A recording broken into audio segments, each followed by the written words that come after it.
April's a low month for birthdays, isn't it? Did I sign them on? Yeah, I'm the only one.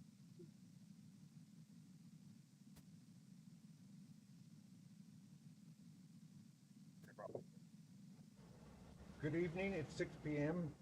and we'll get going with tonight's council meeting. If you would, please silence any of your, cell phones or whatever. And remember, anybody who wants to address the council, it's 3 minutes. We'll go ahead and, let's see, the mayor, he's absent, otherwise we have everybody's here. Start with the pledge, and I'll lead the pledge, and the invocation will be Councilman Lopez. I pledge allegiance to the flag of the United States of America and to the republic that stands one nation.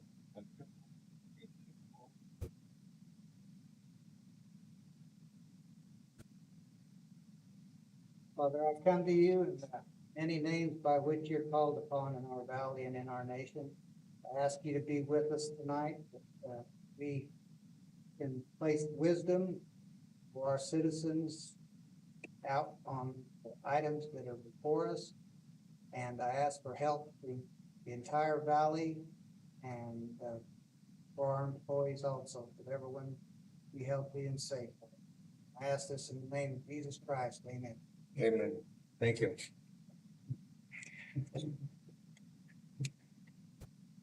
We'll move on to citizens' comments on agenda items. I think we have some, but we'll wait till we get to that particular item. Non-agenda items, any citizens? If not, then we'll go ahead and move on to number 7. Number 7 is a proclamation declaring April as Fair Housing Month for 2023. Jamie?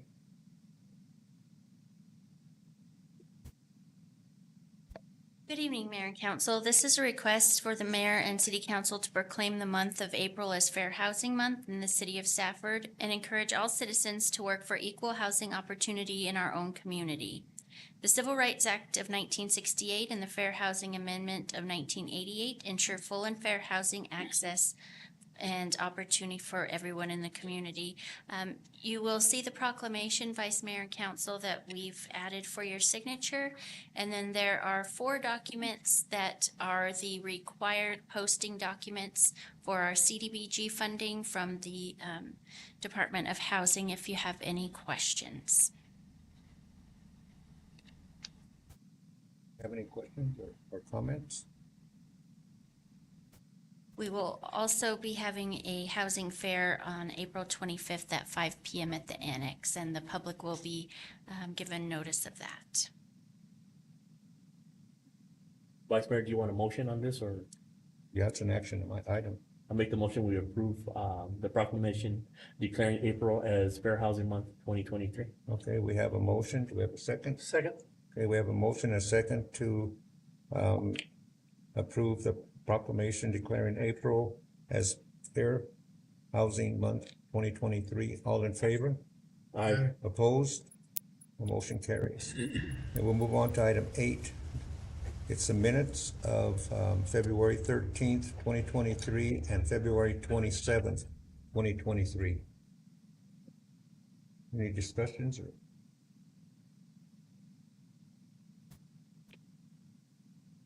I move that we approve the minutes of February 13th and February 27th. Okay, we have a motion and a second to approve the minutes of February 13th and 27th. All in favor? Aye. Opposed? Motion carries. Okay, then we'll move on to item number 9. It's the ordinance number 023-005. It's a Kempton rezoning.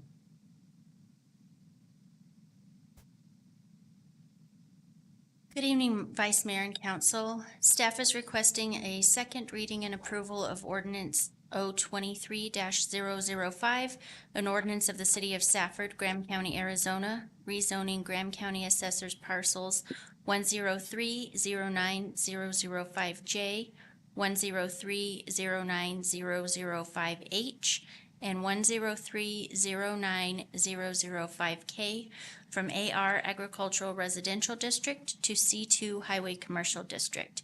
This matter has been recommended for approval by the Planning and Zoning Commission. A public hearing and first read of the ordinance was held on March 27th, 2023, and the ordinance is attached in your packets. With that, I will answer any questions. Anybody have any questions?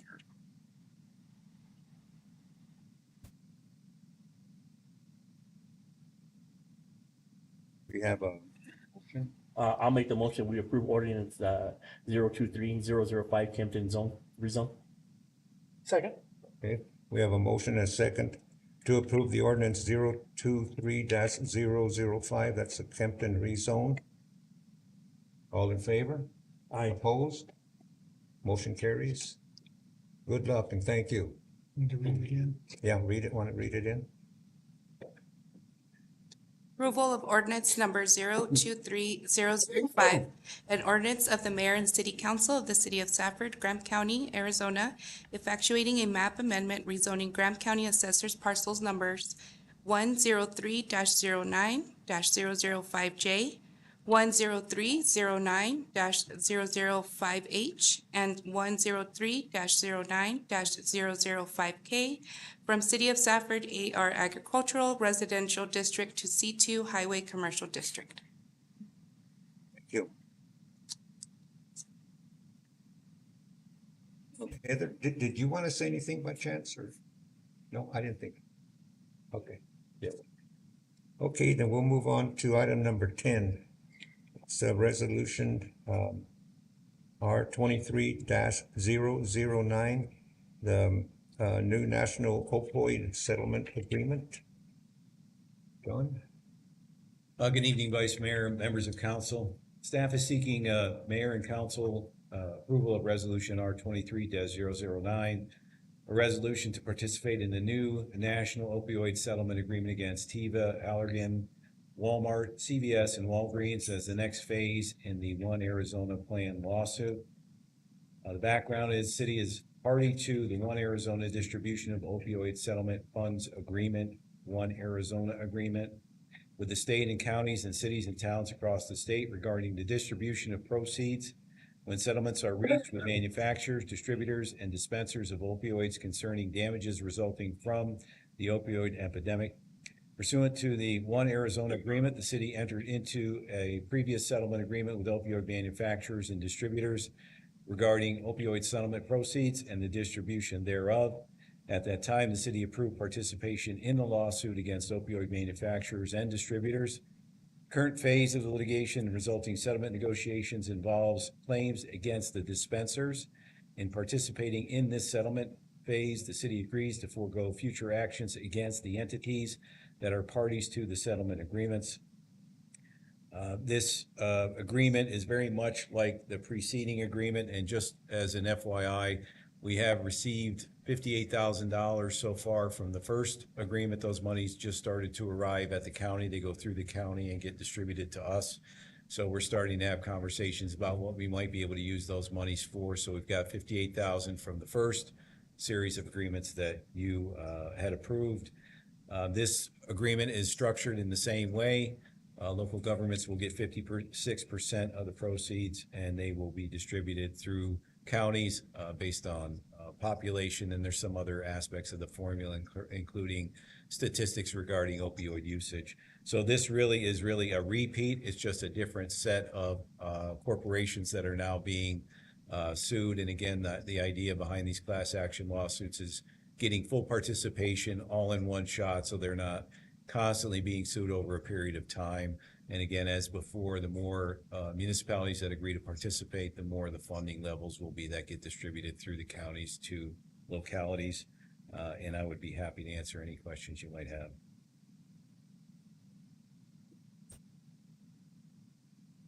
Do you have any questions? Resolution R 23-009, new national opioid settlement agreement. Second. We have a motion and a second to approve resolution R 23-009. All in favor? Aye. Aye. Opposed? Motion carries, so the resolution carries. Then, okay, please. Approval of resolution number R 23-009, a resolution of the mayor and city council of the city of Safford, Arizona, approving and adopting one Arizona distribution of opioid settlement funds agreement release and participation forms for the Teva, Allegren, Walmart, CVS, Walgreens settlement agreements. Thank you. On to resolution R 23-001, it's a compensation plan. Say a couple of words leading into the next few items. So what staff has done, obviously, there's going to be a series of items beginning with the compensation plan. And so the hope was that having gone through a series of work sessions, as was requested, that we look at each of these individual items, because your action regarding each of these areas will then assist us in determining what kind of money goes in to complete this year's budget. So the hope is, as we go through and we look at each of these items tonight, the direction that council takes, whether it be adopting a resolution or just simply take a formal action, will then give us direction as to where we go in terms of adjusting the draft budget, the tentative budget that we bring in May. So I just wanted to put that out there. Obviously, there are a series of items here. There's the compensation plan, there's the salary survey, the insurance, and the CIP.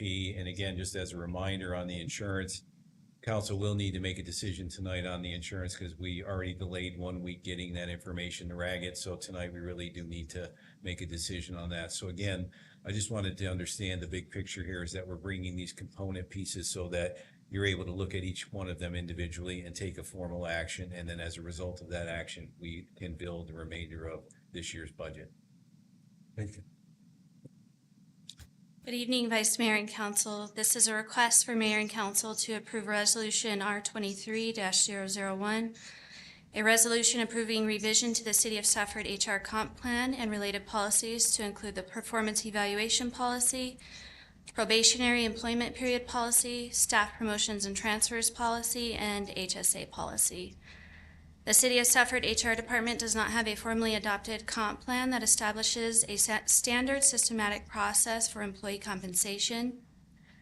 Through an in-depth review of the comp plan and the policies mentioned above with both the City of Safford management team as well as the City of Safford Council, a well thought out and researched comp plan has been written and related policies revised with an overall goal to establish comp policies that attract, engage, and retain employees. Overall, the structure of the plan and its policies enable the City of Safford to complete the following.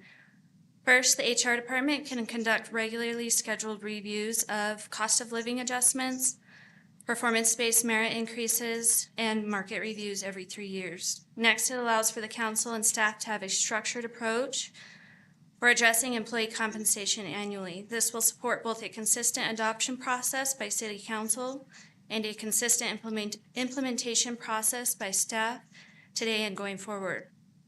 Finally, it establishes a formal and standardized policy for the employer HSA match and establishes the intent the City of Safford has for employer HSA contributions as far as amounts and frequency.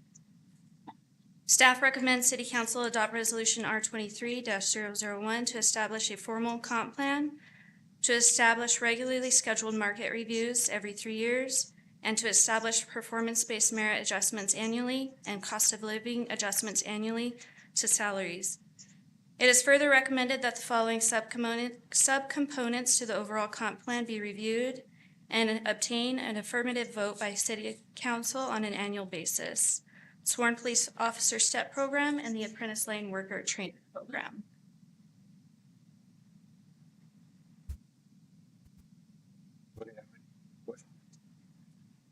There's nothing in this that ties our hands later. No. Okay. It's to be able to bring these types of increases regularly to council. Thank you. And in fact, Vice Mayor, Councilman McGoy, it does the opposite, right? The way we've approached this all along is to bring every single section of the comp plan in its individual constituent pieces so that you could see and review all of them and understand how they come together in one complete package. So the whole point of the process this year was to be as transparent as we could and be bringing everything in its entirety so you could see the compensation plan in its entirety. And every year when we do the budget, we would bring it back again. We would review the constituent pieces and see if there were any adjustments that we would need to make. Thank you. Thank you, John. Anybody else?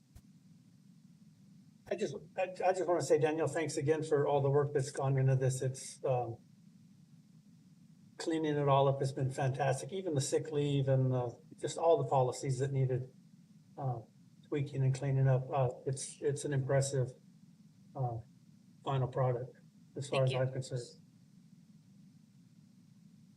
I agree with you, Mr. Hempfield. It's put a lot of work and a lot got cleaned up, but there's still stuff that stands out that is not necessary. You say that we're gonna review it on an annual basis, yet the proclamation doesn't read that way, so I'm not quite sure what we're legally gonna be held to. When we vote So on the rest, are you talking about, so the resolution, the resolution, yeah, so it says that we'll bring it back, let's see. Yeah, so I mean, the point is to bring back the compensation plan every year. So that's how we've written the council communication, so it's clear that we're gonna be bringing it back.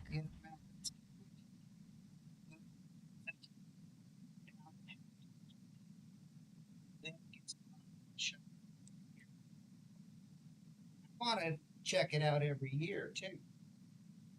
And it doesn't read that way, so are we held to what your intent is or what the proclamation? Vice Mayor, I would ask our city attorney if it's possible for us to make an amendment to the resolution to indicate that, as in the CCNF, that this will be brought back on an annual basis. Can we amend the resolution to read that way? Yes, you can, if that's what council prefers. But in all actuality, you approve this. You can change it whenever you like. And it will be brought back to you within the context of budget authority. So you have every right to approve. You could change it tomorrow. This doesn't lock you into anything, but if you feel more comfortable saying this will be brought back on an annual basis, you can easily add that to this resolution tonight. So Vice Mayor, I would ask again on behalf of Councilman Lopez, the words annually appear with everything except the whereas we're discussing the subcomponents of the compensation plan. So if we could also put in parentheses the word annually at the end of the word compensation plan right before the colon, so that it too has the word annually and then indicates that we will in fact bring it back. So if we can make an amendment to insert that word compensation plan in that whereas, I think that would get you where you need to be. Yeah, I just would like future councils and staff to realize we gotta talk about this again because we're implementing something that's brand new. We're trying to rewrite like the sworn police officers JET program, which still has some things that are undesirable in it, but I just soon work with everybody else here to go forward on some things and but still be able to adjust it as we see that, because to me, the police should have been the same as every employee. Once I heard all this through the months that took place and got filled up, it don't seem the same. And I think it should be the same as the rest of the employees. Because we're given on for example, like Spanish speaking, we went from it needed to be court worthy to where you could just have street Spanish. That got changed in there. So, that's fine. We need it both ways. But speaking Spanish in necessity places, I hope it still covers, say, the ladies in the service when they have public comes in, they have need to speak Spanish now and then. So are they going to be part of being able to get that added bump in their pay? Yes, and as far as the language differential, it's when it's critical to the position they're in. So as long as they need it for their position and they can prove that they're proficient in that language, they would get the differential.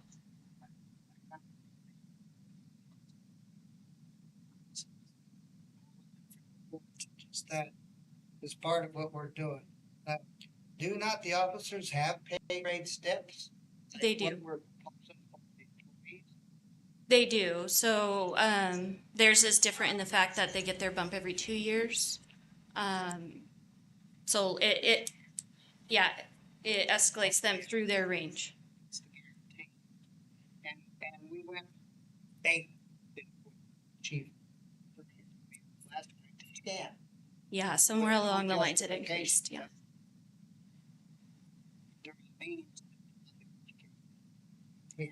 When we redid the policy for the STEP program, we aligned it to the current practice, but I am not sure when the years increased on that. Any other police department has such a There is not very many. This is off the top of my head, but I did survey the league in regards to it, and a very small handful, I would say less than 10.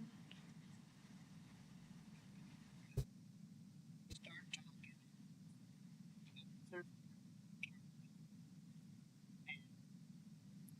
Trying to speed them through the same thing as they were learning. 10 years. You got to have learned something by then. Then on the tail end, we're also giving it to investigators who don't become an investigator in 1 year. They got to serve some time. So that's another question mark there, why they would get it too when they already have steps. But that's full of questions. And Well, that's and- why I hope we can bring it up again next. Yes, so Councilman Lopez, and at this point, we're unsure if it's gonna help them or not, and so that's why I think it is important to add, bringing this back annually and reassessing every year, because we may find that it's not totally necessary anymore. I agree with the compensation plan for the police department. I gotta stick up for them. That's the only position that you're ever gonna do a job. And if you make one mistake, you end up in the newspaper or you end up getting emails to the city council about what's going on. So, I mean, that's a lot of responsibility. And to count them equal to everybody else is not. So I agree with the compensation plan. So you've got to put that out there. All our employees are under danger. When you're welding on a gas pipe, that's dangerous. When you're working on a power line, it's dangerous. When our power goes out, you're in the newspaper. And you learn about their stuff a lot easier than what goes on in that office. And so I'm not gonna throw rocks in here, but there's plenty of blame to go around. It doesn't identify you by name.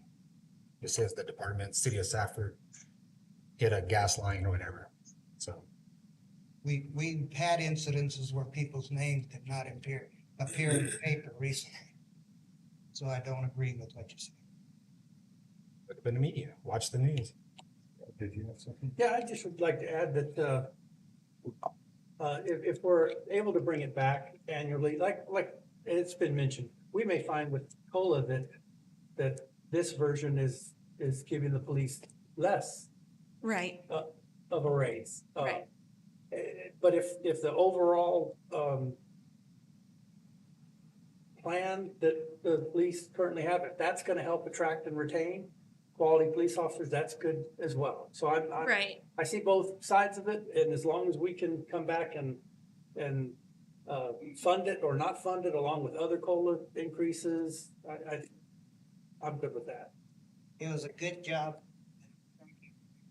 Staff putting all this, gathering people's certificates and training and stuff. It took a lot of work, I know. I'm hoping this solves a lot of our problems. Thank you. Thank you. Anybody else?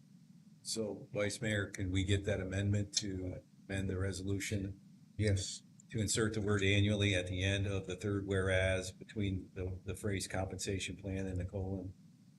Somebody wanna? We need a motion to. Yeah, you need a motion to amend. Make the motion to amend it as read by manager himself. Second? Second. We have a motion and a second to including the amendment for resolution R 23-001, its compensation plan. All in favor? Aye. Opposed? We just That's- vote on an amendment or the whole thing? I think you vote on it as amended, correct, Bill? No, you vote on you just now voted on the amendment that passed. Now you vote on the resolution as amended. You do two motions.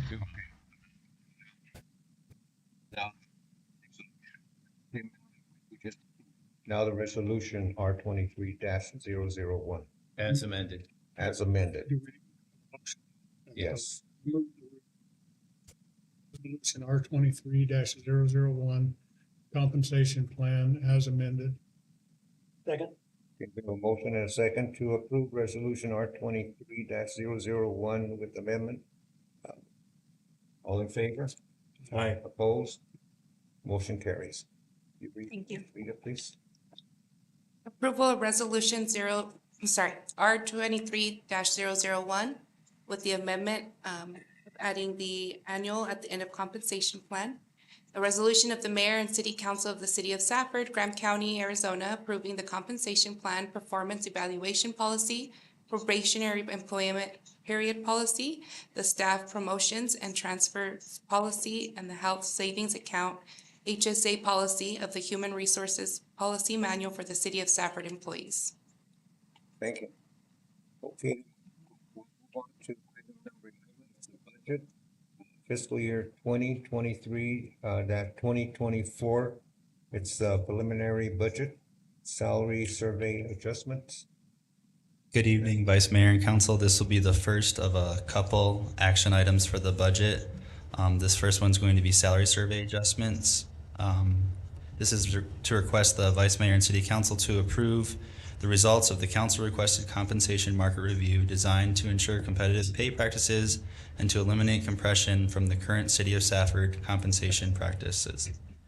Any such approval will result in the inclusion of the associated costs of the review into the FY24 operating budget. The City of Safford Human Resources Department began the process of an internally conducted salary survey in October of 2022.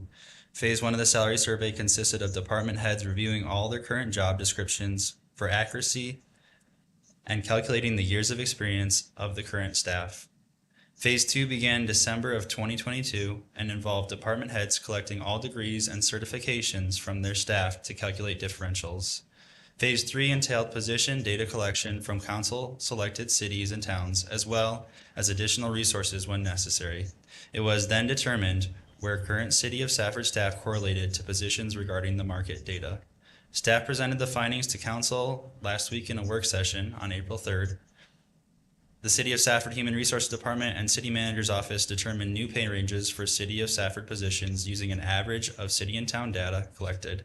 Employees' years of service placed them on a survey-defined range. A new annual rate was established for city employees, and the difference between current annual wages and new annual wages is $981,477. Including employee-required expenses, which includes retirement, FICAs, and workers' compensation, the total is $1,199,650 for all funds. There are approximately 110 employees that need increases, and they would need to be processed in this current fiscal year. This would alleviate compression issues currently affecting City of Safford pay ranges.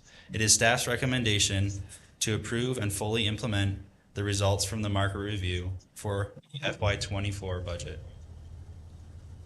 Also, the PowerPoint that we gave or presented last week is in your packet. If you have any questions or you'd like to go over that more, we can pull it up and review that. Anybody have any? Comment. Again, Matthew, thank you for all the work that's gone into this. For me, this is the key component to the whole thing. It's what's going to make everything else work going forward. And as a part of the overall compensation plan, for me, maybe the most impactful thing that we've done as a council since I've been on council. Thank you. Good, sir. Oh, you're good. Okay. How many employees do we have total? With lifeguards, so when we did the health insurance, it was 189 that were eligible for insurance. So I think with lifeguards, it's more than that, including fire. I don't know off the top of my head. Council member.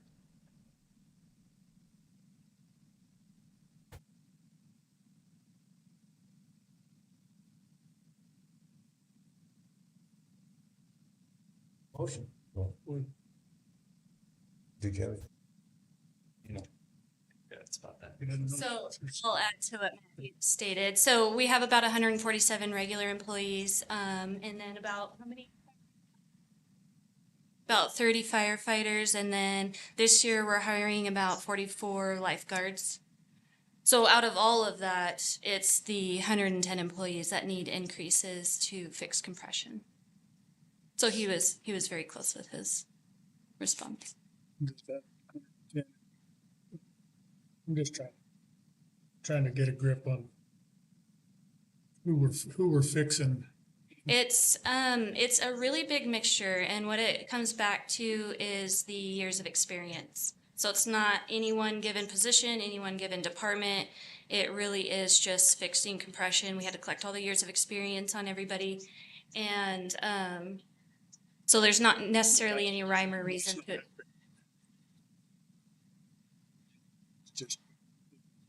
The range is changing for the lifeguards, but they're at a set amount, and theirs has to do with minimum wage going up. Yeah, no, they just have a flat amount for their part-time status.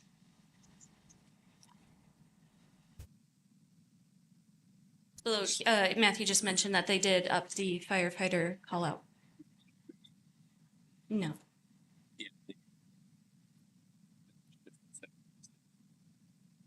Just big. Swallow. And when you say any such approval will result in the inclusion of the associated cost of the review into the FY 24 operating budget, that is what Matthew said, the 1,199, that's the only other added cost we're gonna start looking at is health and things like that. Correct. So that 1,199,650, that's all in to make everyone at where their salary range needs to be, including retirement, because when your salary goes up, the percentage on your retirement increases. FICA's increase as well, and then your workers' compensation numbers are all based off of a salary number.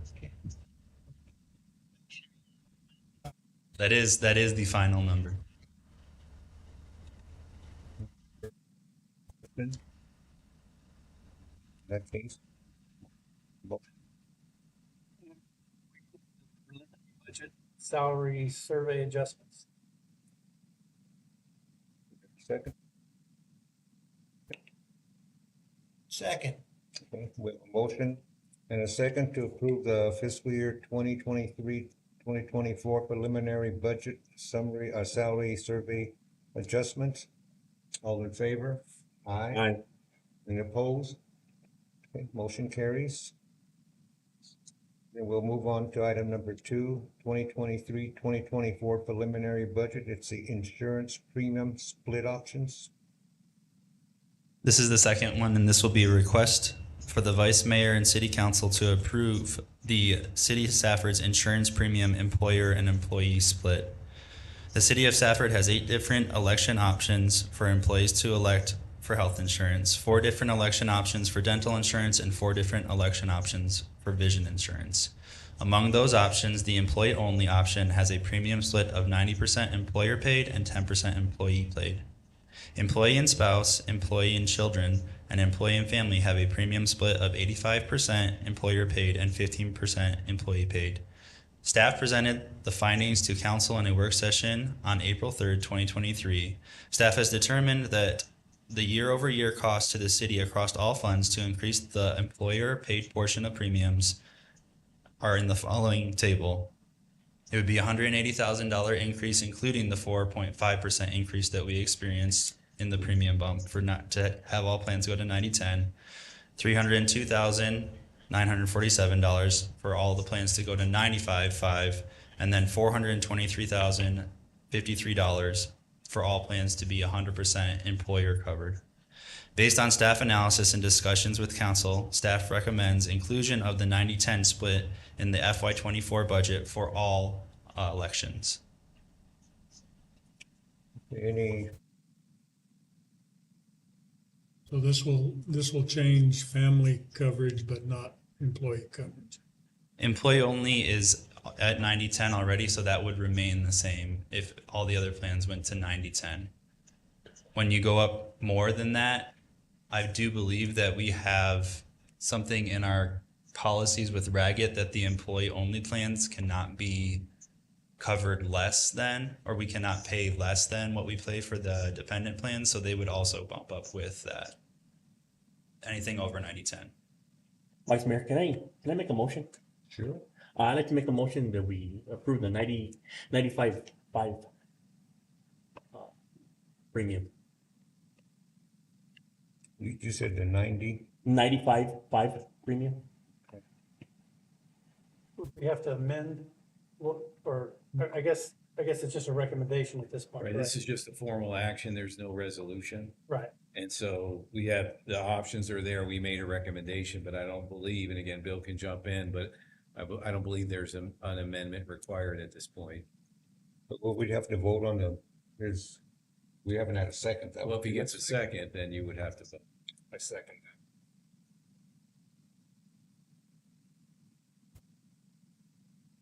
And then you can have discussion. Any comments on 95.5? Matthew, what would the implications be? My view on it's pretty well established. I like that we're working towards 100, which was one of the goals. I've heard the arguments against 100, for example, that there's some reasons that make that a little bit tricky. Vice Mayor, Councilman Hemphill. So the implications, obviously it would cost more, right, year over Right. year for the city. One of the things that I had talked about briefly in our council work session last week was that the high deductible health plan that we offer through the city costs less overall, a total premium, monthly premium cost. When you go to the EPO, it increases, I think it's up to $600 for the family only. So if you have a lot of employees that jump to the EPO because the city is covering more of the premium cost, then there would be a significant cost increase in insurance prices for the city to cover. So it's mainly a cost thing. If there's nothing in the workings of the plans that it would be affected. Just cost. I don't believe so, Council. Right.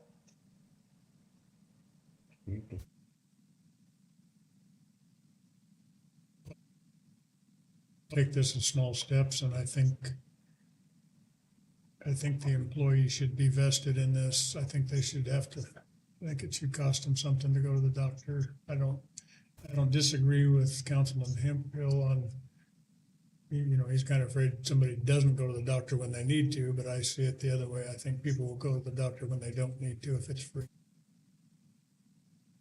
Take this in small steps, and 5% is all I'm willing to. That'd be the 90-10. That'd be the 90-10 is where I'm at. Just another comment there, Vice Mayor, if that's okay. That's fine. And maybe my experience is different, but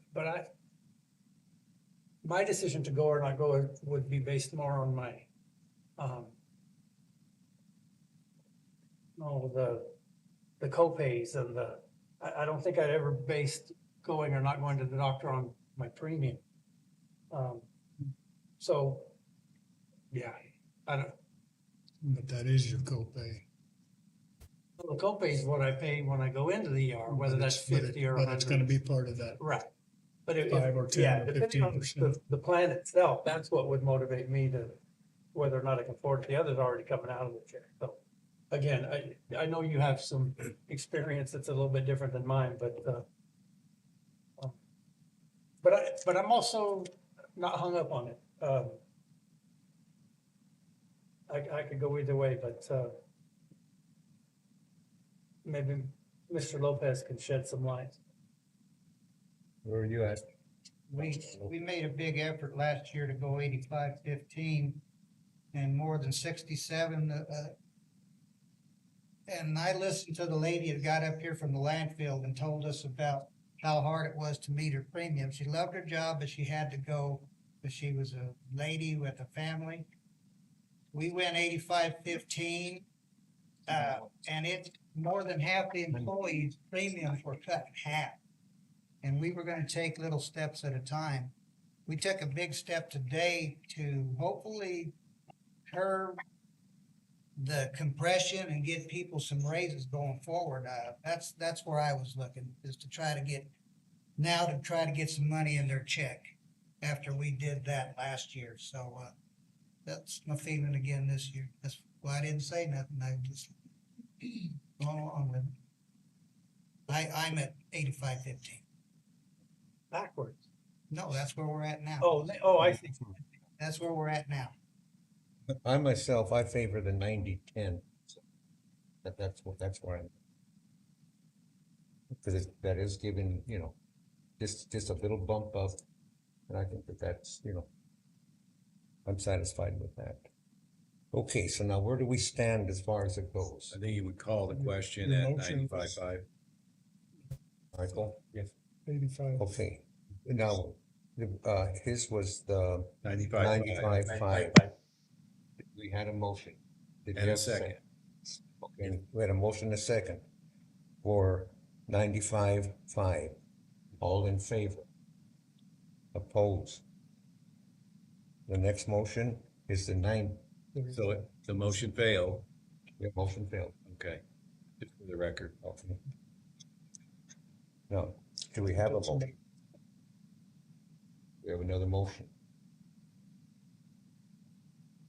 I move that we bump it 5% to 90-10. Second. Okay, we have a motion and a second to bump it up to a 90 and 10. All in favor? Any more discussion? I actually would like to just jump in on that vote. Couple things for me. I like that we're moving in the right direction. I hope we can revisit it and maybe keep working towards even 100% at some point. But it's also important for me to trust staff and the recommendations that you're bringing. So that's why I'll support the 90-10. Okay, then we'll vote on the 90-10. All in favor? Aye. Opposed? Okay. Do we do a roll call when there's a? It was 5-1.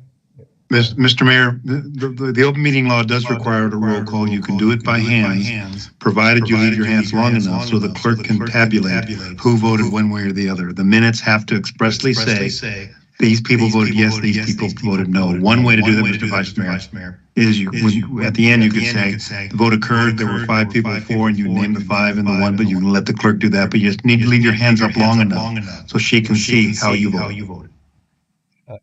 Our clerk got the count. Okay. Motion passed. The motion passes at 90-10. 5-1.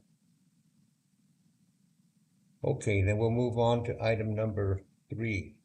That's the fiscal year 2024-2028 capital improvement plan adoption. Rob?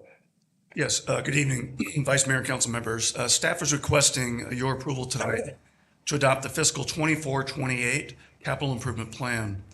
This will allow staff to promote the value from fiscal 23-24, that first year part of the plan, and promote those values into the city's overall budget request that will be coming to council for formal adoption beginning on May 8th. The City Council has reviewed the draft CIP over 2 separate work sessions. The final plan that's in front of you today in the packet is a total of $85 million over those 5 years. And that includes all funding sources, whether it be general fund, grant funding, all of our different utility enterprise funds. So the council last reviewed the plan at a work session on February 27th, and we did have some final amendments that staff was recommending based on conversations we've had with the council, as well as some needs to do some carryover based upon the status of particular projects. First, in regards to the project budget for the park at 8th and Discovery, staff has received a budgetary estimate from the approved design firm. With that, staff is recommending that we allocate an additional $4.3 million to that project, starting in year 2 of the project. If you recall, the first year included all the ARPA funding at about $2.4 million. We're looking at adding into year 2 of that project $4.3 million, which includes the remaining value of the CARES dollars that were received by the city of about $546,000, as well as $800,000 in order to deal with sewer improvements in and around that area. And finally, a $3 million allocation from the general fund. Staff would continue to seek granting opportunities as well as donation opportunities or other fund sources as appropriate to ensure that we have a fully funded project to meet the needs of the community and of the council. By appropriating those funds or approving those funds today does not obligate them in any way. You still have the opportunity to look at that design. There'll be a very public process to that design phase where it would come back to Parks and Rec Commission and then ultimately into the council prior to us issuing a bid document that would then take that design that would be approved by the council into the formal bidding process. What this allows staff to do is allocate those funds in order to do some pro forma financials to let you know that the funds are there. And even after allocating everything for any supplementals in our council approved projects, the general fund would still have about $6 million above the line in order to do some future needs as the council may choose. The staff is also recommending that we would add $700,000 to basically doubling the project cost of El Paso Park. Reason for that is to help expedite its completion by use of some outside resources. The attempt has been, up to this point, dutifully so by staff to get this done, but we recognize the council and the community desires some more recreational capability in the community. So we're looking to allocate additional funds into next year. That would be the $700,000 out of general fund to help expedite that project at El Paso. Also, during our review of all of our finances and processing things, staff has also identified that it would behoove the organization to move forward with a new financial system, whether that would be to upgrade in place or to seek net new. That is at the tune of about $500,000 across all funds. It's appropriate for all funding sources to pay that since all funds do utilize the city's financial system. It wouldn't be just for finance and payroll. It would also include project management as well other capabilities that would be required within that new system. Finally, based upon feedback we received here on that 27th, if you recall, we had $5 million set aside for a new fire station. We heard from the fire chief and had discussions with the council that perhaps our needs are being met today with the existing facility, and we wanted to move that project then into the 6 to 10 year plan to put it up into some future horizon. However, we identified that there are some needs within that structure, specifically to the restrooms, where we've allocated $30,000 into next year to mitigate and to rehab those facilities. Finally, there are 3 projects that are currently underway that the timing of which of expending all of those funds by the end of the fiscal year will not happen. State law requires that those funds be appropriated in the fiscal year in which they're be spent. Otherwise, you can't do it. So those projects include the copper replacement. It includes the 20th Avenue traffic signaling. And then finally, it includes the wastewater reclaimed pond projects. So we're not asking for any net new money other than what's already been authorized by the council, either contractually or through a contingency request. We're merely seeking to move those dollars that exist today into next year so we can appropriately spend them. So Vice Mayor, members of the council, staff recommends adoption of the $85 million 5-year fiscal 24 to 28 CIP as presented. Thank you for consideration, and we'd be glad to answer any questions should you have any. Anybody have questions? Wanted to add that, again, especially as it relates to the parks, for me, maybe the second most impactful thing that we also since I've been on. And I especially appreciate the 700,000 going to El Paso to expedite that. I think that's something that really need to get going. Finish. I do have something. I got to meet with you, Mr. Sweeney, on the financial update on the name of it. But anyway, the way you explained it to me and the necessity of it, I want to thank you for it. It helped clear up some of the confusion I had on it. I think it's necessary for that department to all be on the same page. Thank you. Thank you, sir. Right. And one more quick one. I've expressed how much I appreciate staff putting all this together, all the work that's gone into it, but I'd also like to say how much I appreciate that past councils and past managers have gotten us to this place financially where we have the resources to do this. And I appreciate current council members who have fiscal principles that just makes doing this tough. And that we're still recognizing that we're in a position to do it and it's time to do it. So this is good news.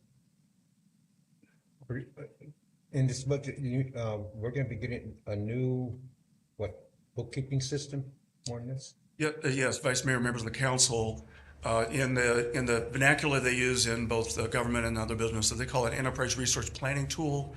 Doesn't make much sense, but that's why we're just trying to define that as a financial system.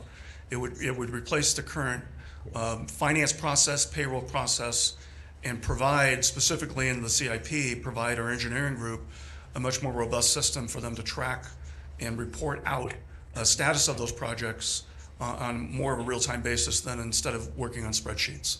So there's nothing, I want to say, wrong or inappropriate or erroneous about the current system. It is just woefully inefficient in order for the operations of this organization.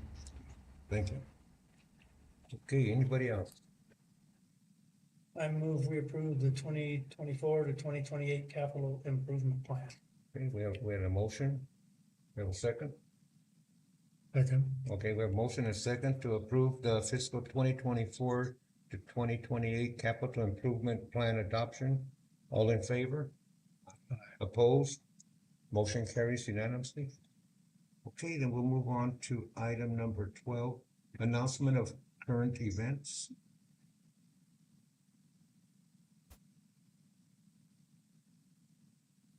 Vice Mayor and Council, I thought maybe just stand up and update you on 20th Avenue, what's going to be happening this week. Some of you may have seen the PSA that went out, so the contractor's going to be doing the cement treated base on the west side of the road. We've been working with the contractor and ADOT and staff, as well as getting some contact with all the people affected and all the businesses affected, and we've worked out a pretty good plan. So that's going to be going on this week, as well as a water tie-in at Pepper Tree. So there'll be a lot of traffic issues on 20th Avenue. Recommend the general public try and avoid that if they can, but we will have access to the hospital off Relation, as well as access to the Gila Valley Clinic. Back in there at the cancer treatment place, they have designated parking for them. And the hope is that it's 2 to 4 hours each driveway would be technically shut down for that long, for the cement to set up long enough for us to put AB back on top of it and give them back access. So I just wanted you to be aware of that in case you do get phone calls. We'll have staff out there working with ADOT and the contractor as well, helping point people in the right direction. How long is that temporary access to the hospital going to be, or to the to the hospital? So right now they've been pouring those driveways, so that access coming across that dirt lot's been there. That same access will be used during the cement treated base process, and then they'll probably open up those driveways until they get ready to pave, and then we'll do that access while they're paving as well. So because when I noticed that the signage there, it wasn't too clear. I mean, yeah, you had to really look to know which way to go. And we've been in contact with the hospital, and they're actually going to have some a security staff out there where you come across that dirt lot to kind of help point people in the right direction, because it does get confusing going in there. If you're trying to get to the Gila Valley Clinic through the hospital, you might get lost. So hopefully we'll have some signs laid out there and point them in the right direction. Okay. Thank you. Anybody else? Okay. And the hospital has been really cooperative. Roland Knox has been very cooperative, opening up their parking lots, as well as the apartment across the street to allow for alternative parking. So everybody really has chipped in that area and really helped out. So I greatly appreciate that. That's what's so good about living in a town like Sanford. Everybody works together. Okay, we'll move on to item number 13. Request for future agenda items. Any?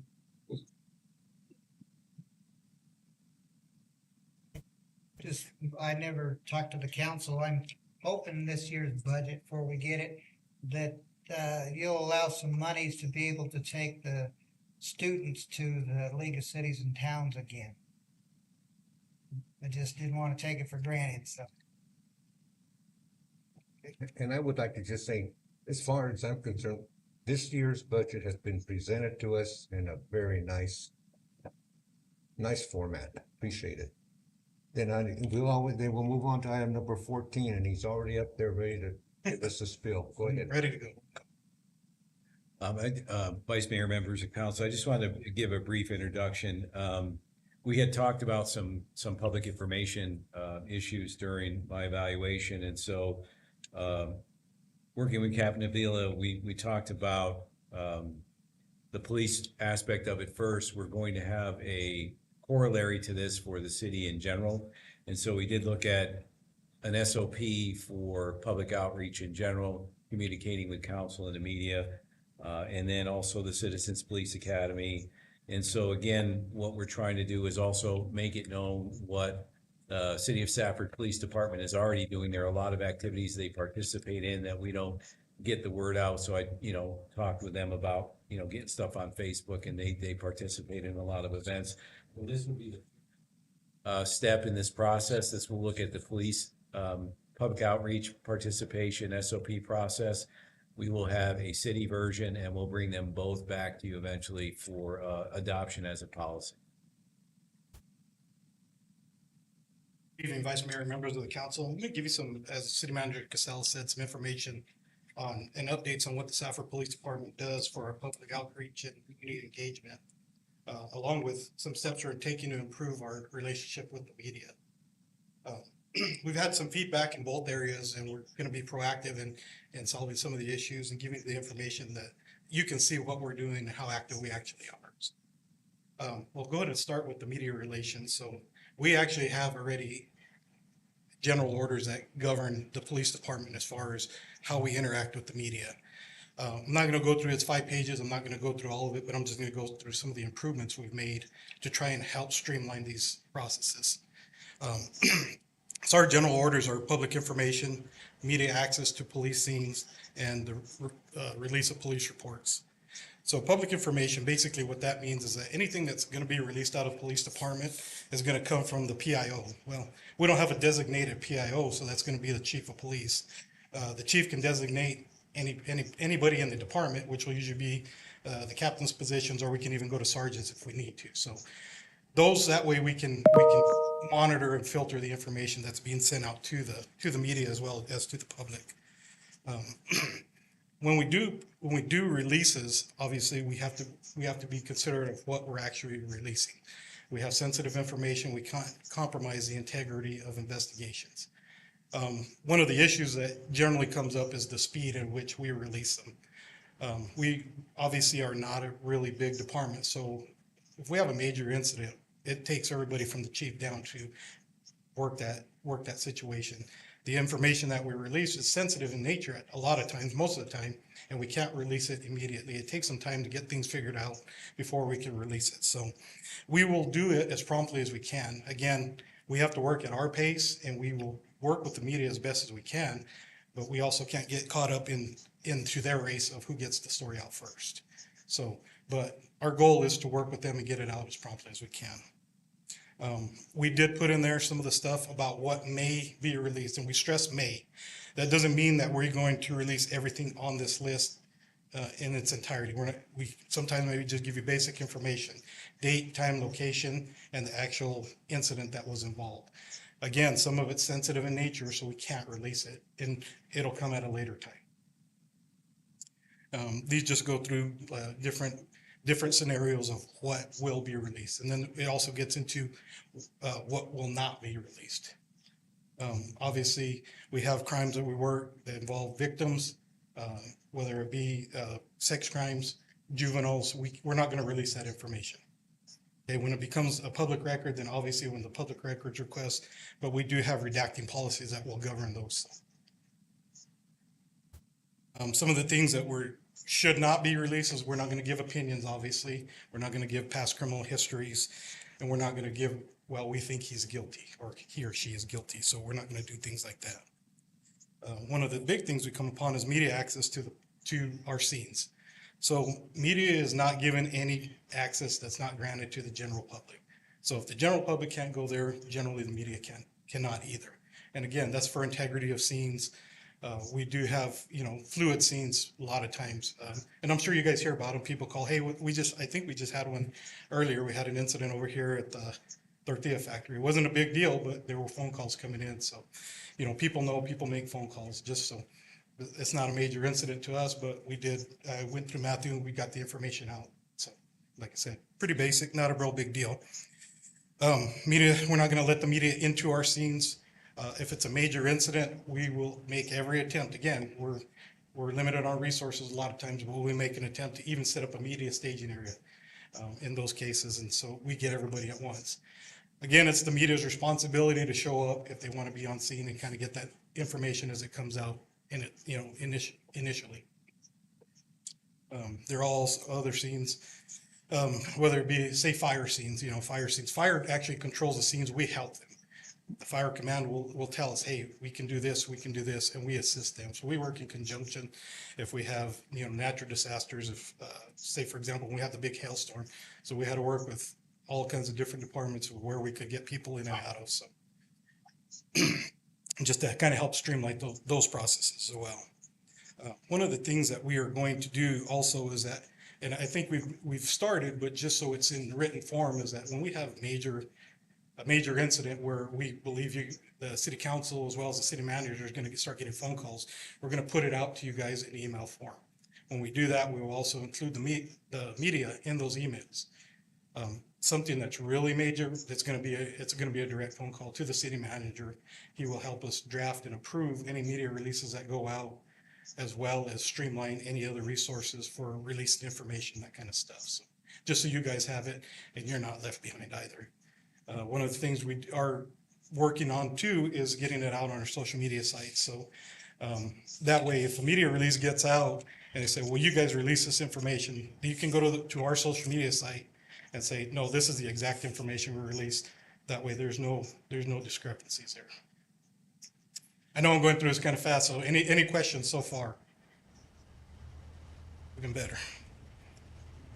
Last section is just going to be how we release reports. So all our what you call a public records requests go through the city clerk's office, and then they filter them over to our office and we fulfill those requests.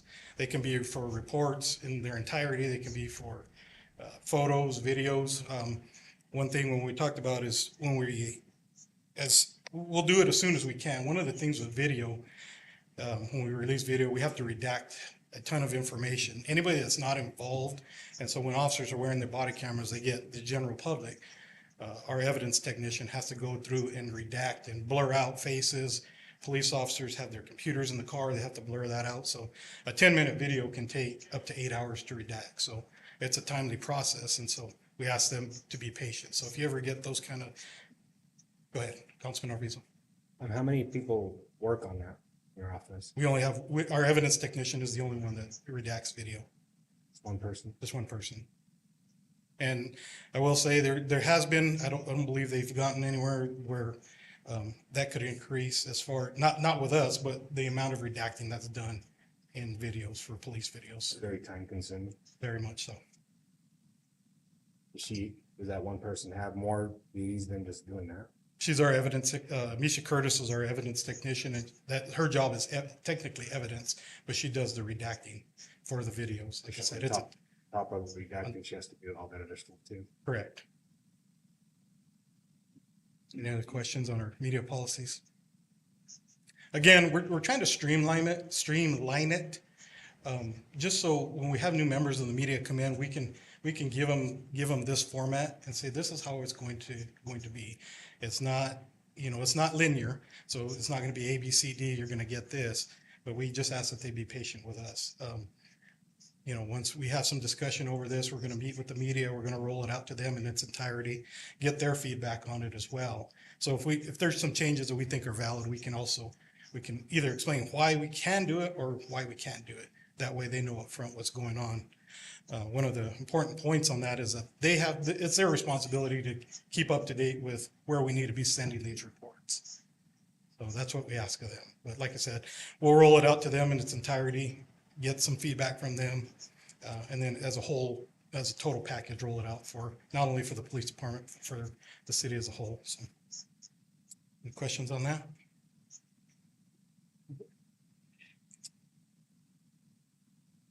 Thank you.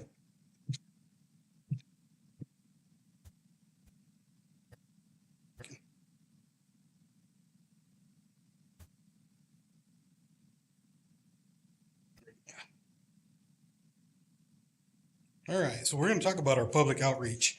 I'd just like to start by saying we are and always have been active in the community. As you can see from some of the events that we've listed, I guess where we essentially were ineffective is putting that on display for everybody to see. You know, we've always been active in this community, and I think you get the feedback from the community. They know that. One of the things we're working forward to do is make sure that people know that they can go to, social media is a big thing, that social media is everything, people where they go to get information. So one of the improvements we are actively working on it is making sure that we're putting the things that we do out there for people to see. So again, so if you're getting phone calls, hey, what does the police department do? What are they doing for the community? These are just a list. Again, that's not all inclusive of some of the things that we're doing in the community and, you know, working even with other departments here within the city. While I'm talking about that, so just to give you an example, just in the next couple of weeks, these are the events for our community outreach that we're doing. We're doing a dump to drugs coming up at the end of the month. We're doing an active shooter drill coming up in the next week. We have EAC Skills Day. We just had the Substance Abuse Coalition mock car crash, which was at the college. We have the Safford Spring Festival. Obviously, we participate in a little different fashion, but we're still there, you know, providing security, making sure that the public knows we're there and that they're safe.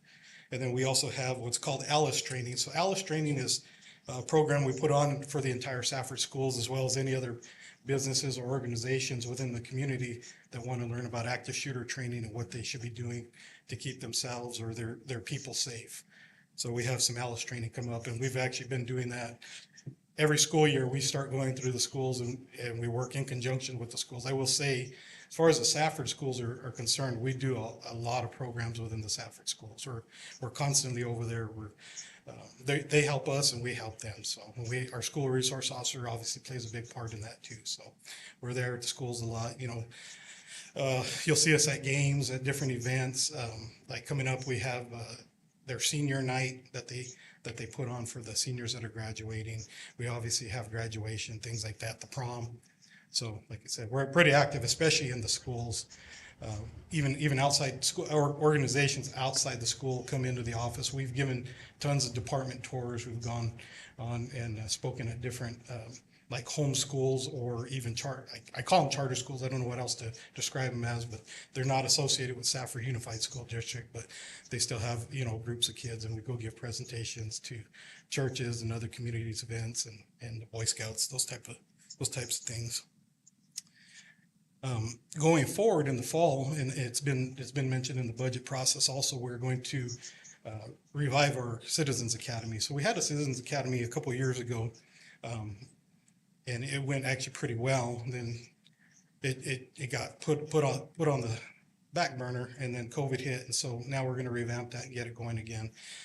Attached in the packet just kind of outlines what it is. It's not an all-inclusive, but just to give you an idea of what we're going to be doing. There's going to be parameters. Obviously, you know, we're going to try and run it with other agencies, Grand County and Thatcher, to see, you know, to get different aspects of different communities, because yeah, it's a different community, but we really are one community. So we rely on each other and help each other out. So again, these are just some of the things they would go through. One of them is media and law enforcement, just like we're talking about tonight. And so they talk about investigations, drugs. There even is a range nights, but we do have waivers that will be given to them. There's age limits and things like that. So, yes, sir. Captain Avila, there's something I've been mentioning in the past, and I'd like to see happen in the city. I'd like to see a law enforcement explorer program to where we teach our youth that police officers are okay, and it's okay to get involved with law enforcement, do ride-alongs, participate with the law enforcement, do traffic control. They get help out here at the parades. I was one, so I know what that consists of. And I believe that'll be something that will enthuse our youth in our city of Safford. Do you agree, Councilman Arvizo? To bring them in to become law enforcement officers, because we're looking for our future. So I would like for you to examine that, please. Look through the Boys of America, Boy Scouts of America, to see if you can get a charter started here. Okay, absolutely. I would like to see that, okay? Sounds good. And any other questions? On your active shooter program, where do you teach that at mostly? The schools and where else? So we've gone to schools, we've gone to BLM, we've gone to private businesses. So anybody that wants it, we put it out there. As a matter of fact, in June, we're actually sending 2 more of our officers to get certified as instructors. So it'll give us a total of 4 instructors just in our department that we can do community schools. And like I said, we've actually done those outside of the schools also. Are they all using Alice? That's what we have chosen to use. I will tell you, Councilman Hemphill, there's a multitude of programs out there. We like Alice. We think it's a pretty good program. And it's one of the, I will say it's one of the top programs because it gives a different perspective on what to do in active shooter or violent encounter situations. So Yeah, that, we use that. Alice, yeah. And like I said, it's pretty well known. It kind of replaced the run, hide, fight, which was proven not to be that effective. So they went to Alice. And so it's a good program. It is a little costly, but the return we get on it is outstanding. Excellent. Anybody else? So you have I think you have a program where, say, retired officers, maybe even correctional officers, can work with you on a part-time basis to keep their credentials up. How do you have that program, and how are they utilized? Vice Mayor Councilman Lopez, that's our reserve program. So the way our reserve program works is they are retired. We only use retired Safford police officers. Currently, we have 2 reserve officers, and we utilize them as, I'll give you an example. We had a double homicide over the summer. One of our reserve officers came out and did all the photo. He used his own equipment, did all of our photos for us, which is very important for court purposes. The others do, say, court transports or just different aspects. We use them, as much as we can. So we generally don't put them on patrol just because, again, they're retired officers and they're For a reason. correct. You said it, not me. So yeah. They want to be retired. But Councilman Arvila, you're still active, so we give you that. Right. Yeah, and we use them for things like that. And one of the plans going forward is with our Citizens Academy, because a retired officer has a lot of knowledge in different aspects. So they will be utilized for teaching a lot of the classes in that. For, say, the one that would come out and do our photos, he'll teach crime scene photography. Have another one that's a really good interviewer. So those different aspects of the Citizens Academy that they'll come out and assist us with. Sorry to jump back, but does the city do Alice? Yes, we have actually done all I should have mentioned that. We've done all departments within the city. I figured it for sure, but yeah, just popped into my head. Okay. We sure thank you for, that's a good, thank you. good presentation. Vice Mayor, I'd like to make a motion that we table the next, for the executive session till we have the mayor here.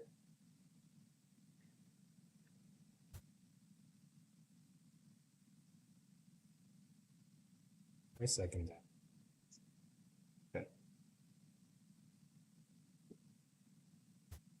And we have a motion and a second to postpone, Table it. table it, item number 15, that's, till the mayor's here. Is that what we need? Well, you can vote on the motion. Can I ask a question first? There's no deadlines with this or No. nothing that we had to report on or anything? Okay. Do we have a second? Yes, we did, Councilman Arvizo. Okay, then we have a motion to postpone item number 15. All in favor? Aye. Vote. Okay. Motion carries to postpone it. Did you get the call? So,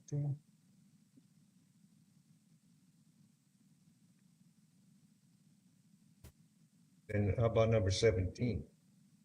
I make the motion that we table, ordinance, 23006 city officials appointments.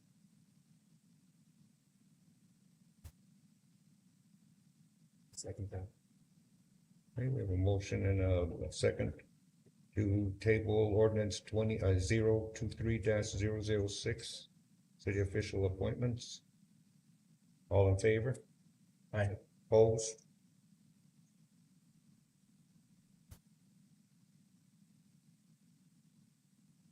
Three to three.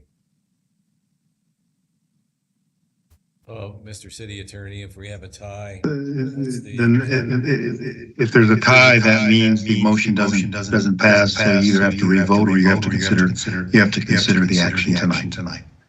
Which would then require us to do the executive. Well, or unless they want to vote on it without the executive session. Okay. So you could, vote. they have to reconsider this now? Right now, tie means it was not tabled, so that's still on the agenda. You have to decide what you would like to do. Yeah. Well, second to it.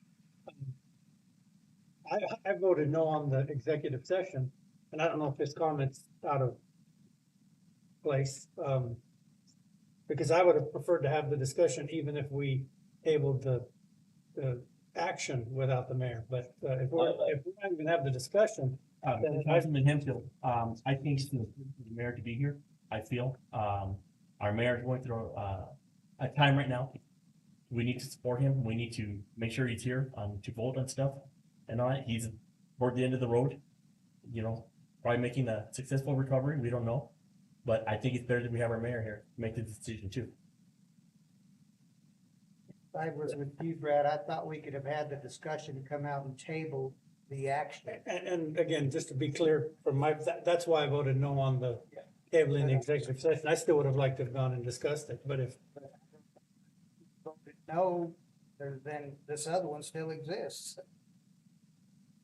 And it's still active currently. Oh. What does the one who made the motion have an idea for us to resolve this? Since I made the motion, I think we need to wait for the mayor. Would it be appropriate to, Bill, can we reconsider number 15? If someone voting for it, for the tabling, wishes to reconsider, they can move to reconsider it at this meeting. One of the four who voted for tabling could vote to reconsider it. I move to reconsider, and he or she can make that decision. And that doesn't need a second, because he would be making that decision, a procedural question. So if you wish to reconsider the tabling of the E-session, those who voted for table, one of the four who voted for it could ask to reconsider, then the vice chair would bring that back before the council. Or another vote? Or another vote, yes. Another vote on 18. 15. 15, sir. The E-session.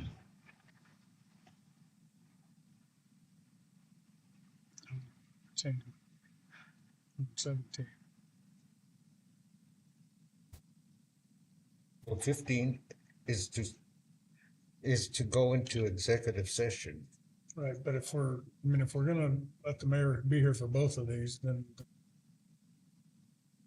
change needs to be for 17. Okay, and then do we know if he's gonna be here the next? Yes.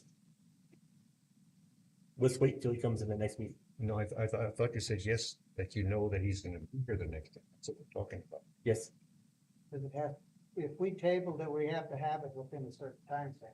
I believe a table has to come back to the next meeting, correct, Bill? You can come back to whatever date, whenever you decide to untable it.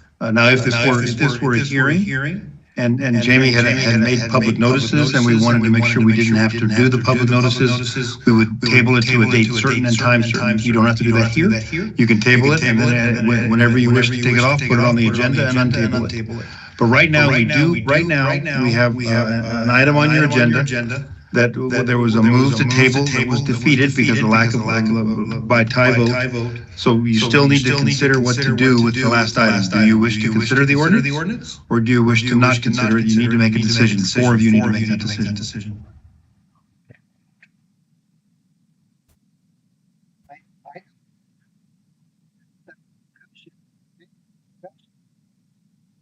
Not on 17. 17, but I think we have the same thought, Mr. Lopez, as far as, Yeah. Right. Waiting for the mayor. That's, I was hoping would happen, but So it's the Item consensus that you 17 want to is an have the action executive item. session and then table the item when you come out? I suggest we call for the question on number 17 Again? again. All in favor of calling for the question? For the table. And 17 is approving ordinance 0. Right, and that didn't really get a decision. I'm willing to change my vote, is what I'm saying, Okay. and we'll wait. That will work. Whoever, you could, Make a motion. So I did. I moved the call for the question. You guys got to vote to vote. So you need a second. Okay. still not sure what was the motion. We're gonna Call for the question. The table. Number the item. 17. To table 17. table it up, okay. Is there a second?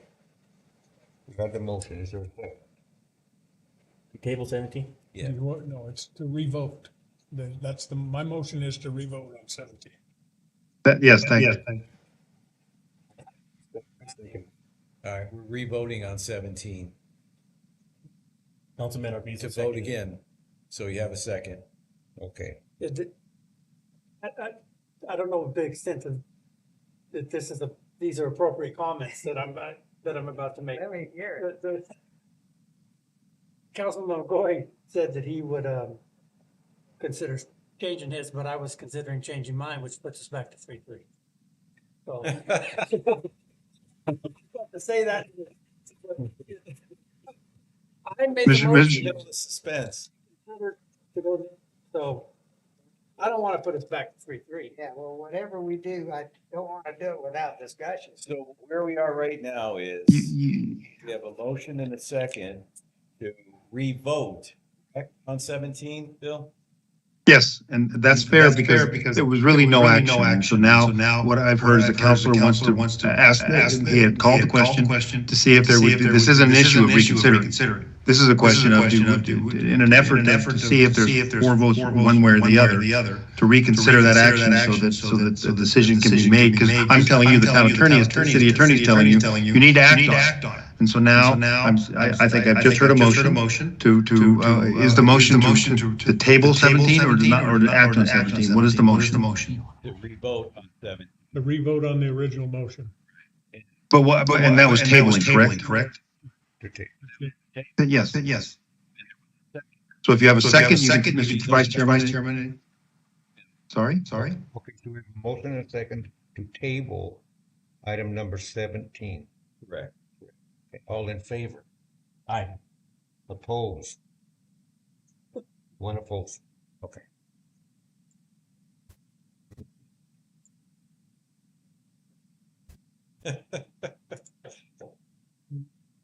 Whatever the rule says I did. Nothing changed. I did not vote, but it So puts me in a there circle. were 4. Table? There were 4 to table, so that's majority. Yeah. We just, but the clerk, given the clerk we need to figure out who voted, so the clerk can write down which 4 voted for tabling. Because I'm not sure it's clear. Did you get?